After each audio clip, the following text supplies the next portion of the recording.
नमस्कार, स्वागत है आपका। आप देख रहे हैं बिजनेस आज तक, जिसमें कारोबार जगत की हर छोटी बड़ी खबर से हम आपको कराएंगे रूबरू। बुलेटिन की शुरुआत करते हैं टॉप 10 खबरों के साथ। सोमवार को भी नहीं थमा पेट्रोल डीजल की कीमतों में तेजी का सिलसिला। पेट्रोल 30 पैसे और डीजल 35 पैसे प्रति लीटर महंगा हुआ। अक्टूबर में अभी तक ₹3.30 प्रति लीटर महंगा हो चुका है डीजल। पेट्रोल के दाम भी 11 दिनों में ₹2.80 प्रति लीटर बढ़े। जल्द ही लोगों को नजदीकी पेट्रोल पंप पर मिल सकता है ई कार को चार्ज कराने का मौका। नए पेट्रोल पंप लगाने वाली कंपनियों के लिए चार्जिंग पॉइंट लगाना हुआ अनिवार्य।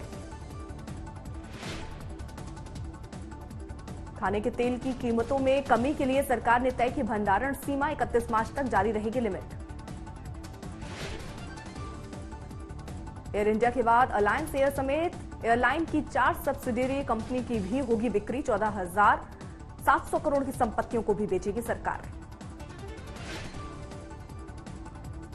59 मिनट में लोन देने की योजना के तहत एमएसएमई को मिल चुके हैं 78,000 करोड़ से ज्यादा के लोन। एसआईडीबीआई ने दी जानकारी।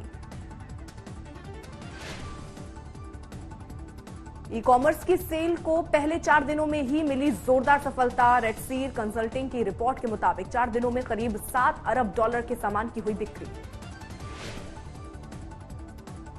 जी ग्रुप इन्वेस्को विवाद के बाद अब डिश टीवी पर भी मंडराया संकट। डिश टीवी को कोर्ट में घसीटने पर विचार कर रहा है यस बैंक। फेस्टिव ऑफर्स के तहत एसबीआई ने कार, पर्सनल और गोल्ड लोन पर प्रोसेसिंग फीस माफ की। 7.25% की ब्याज दर पर मिल रहा है कार लोन। महिंद्रा की एक्सयूवी 700 को ग्राहकों से मिला जोरदार समर्थन। पहली एसयूवी की डिलीवरी तक 1 साल हो सकता है एक्सयूवी 700 का वेटिंग पीरियड। इलेक्ट्रिक कार बनाने वाली दुनिया की सबसे बड़ी कार कंपनी टेस्ला की भारत में मेड इन चाइना कार बेचने की योजना पर पानी फिर गया। सरकार ने टेस्ला को साफ कह दिया कि वो भारत में ही कार बनाकर बेचे और निर्यात भी करे। टेस्ला अब जल्द ही भारत में प्लांट शुरू करेगी और दूसरे देशों से सस्ती कारों का निर्माण करेगी।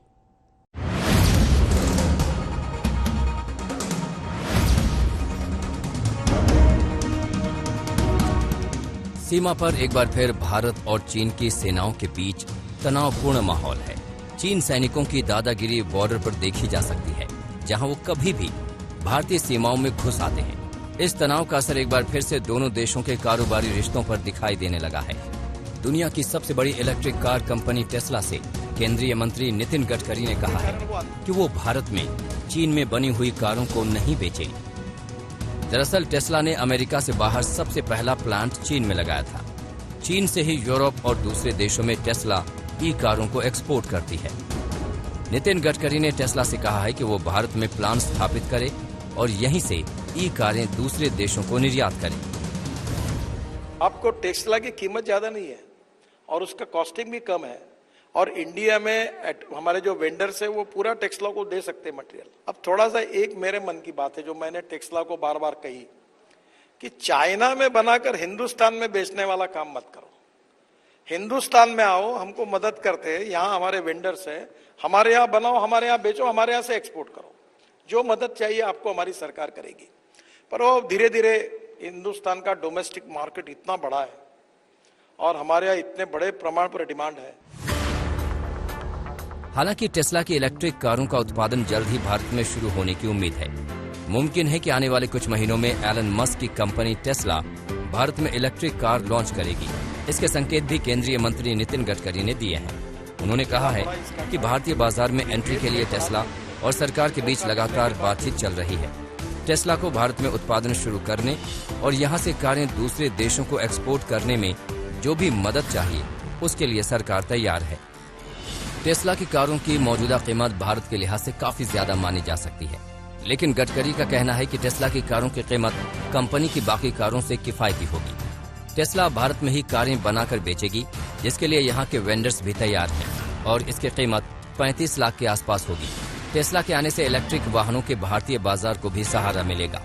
ई कारों पर रिसर्च कर रही भारतीय कार कंपनियां भी आने वाले दिनों में टेस्ला का मुकाबला करने में सक्षम हो जाएंगी। इससे पेट्रोल डीजल पर कुछ देशों का कंट्रोल खत्म हो जाएगा। धीरे धीरे इसमें कोई नहीं कि टेस्ला को आएगी, अभी मार्केटिंग उनका शुरू हुआ है, मुझे लगता है कि आएगा। और दूसरा, टेस्ला के बराबर और एक अमेरिकन ब्रांड है, वो भी ऑलरेडी उसका भी मैन्युफैक्चरिंग शुरू हुआ है। दूसरी बात जो बहुत, अब टेस्ला तो अच्छी है, मैंने चला, इतनी लाइट सुंदर है, टेक्नोलॉजी बहुत ही बेस्ट है, उसकी बराबर की टेक्नोलॉजी अब टाटा ने कोई कम अच्छी कार नहीं बनाई इलेक्ट्रिक की, ये लैंड रोवर ने अच्छी नहीं बनाई है, यह सब जितने लोग टोयोटो बना रही है अभी वो उन्होंने भी अच्छी बनाई है।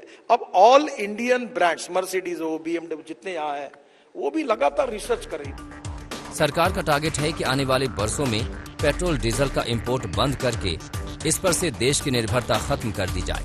साथ ही अब देश ईंधन के दूसरे विकल्पों को भी आजमाने में लगा है।